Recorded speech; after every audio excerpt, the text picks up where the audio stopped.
ನೋಡೋರು ಸಬ್ಸ್ಕ್ರೈಬ್ ಮಾಡ್ಕೊಳ್ಳಿ, ಲೈಕ್ ಕೊಡಿ, ಶೇರ್ ಮಾಡಿ.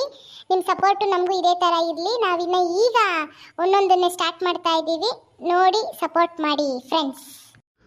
ಏನೋ ಅಡುಗೆ ಮಾಡ್ತೀಯ? ಒತ್ತಾಯ್ತು, ಹೊಟ್ಟೆ ಚುರ್ಚುರ್ ಅಂತೈತೆ. ಅಯ್ಯೋ ಇರ್ರಿ, ನೀವ್ ಯಾಕಂಗ್ ಆಡ್ತೀರಾ? ಹೊಲ್ತಕ್ಕೆ ಹೋಗ್ಬಿಟ್ಟು ಹಸಿ ಅಳಸಂಡೆಕಾಯಿ ಕಿತ್ಕೊಂಡು, ಹಸಿ ಹುಣಸೆಕಾಯಿ ಕಿತ್ಕೊಂಡು ಬೇಗ ಬೇಗ ಬಂದು ನಿಮಗೆ ಮುದ್ದೆ ಸಪ್ನೀರ್ ಮಾಡಿ ಮುದ್ದೆ ಅನ್ನ ಮಾಡ್ತೀನಿ, ಊಟ ಮಾಡೋರಂತ ಇರ್ರಿ. ನಿಂಗೆ ಒಂದೇ ಸಮ ಹೊಡ್ಕೊಂತೀರಲ್ಲ ವಟ ವಟ ಅಂತ. ಆಯ್ತು ಹೇಳವ್ವ, ಯಾಕೆ ಹಿಂಗಾಡ್ತೀಯಾ? ಹೊಲ್ತಕ್ಕೆ ಹೋಗ್ಬಿಟ್ಟು ಒಂಚೂರು ಕಳೆ ಕಿತ್ಬಿಟ್ಟು ಸೊಪ್ಪು ತಗೊಂಡು ಬರ್ತೀನಿ ಮ್ಯಾಕೆಗೆ, ಸರಿನಾ? ಒತ್ತಾಗೋಷ್ಟೊತ್ತಿಗೆ ಮಾಡ್ಬಿಡು, ಹೊಟ್ಟೆ ಕಿರ್ಕಿರ್ರಂತ ಐತೆ. ಬರ್ತೀನಿ, ಹೋಗಿ ಒತ್ತಾರೇನೆ. ಇವತ್ತು ಭಾನುವಾರ, ನಾನು ಸಪ್ಪೆಸ್ರು ತಿನ್ನಲ್ಲ, ಚಿಕನ್ ಮಟನ್ ಬೇಕು, ಬಿರಿಯಾನಿ ಬೇಕು, ನಾನು ತಿನ್ನಲ್ಲ. ಓ ಇವಂದೊಂದು ದಬ್ರ ಕಣ್ಣ ನಿಂದು. ನಾವು ಹೊಸೆಕಾಳು ಸಪ್ನೀರಾಗಿ ಇಟ್ಟು ನಾನಂದ್ರೆ ನೀನೇನೋ ಬಿರಿಯಾನಿ ಅಂತ ಸಾಯ್ತಾನೆ.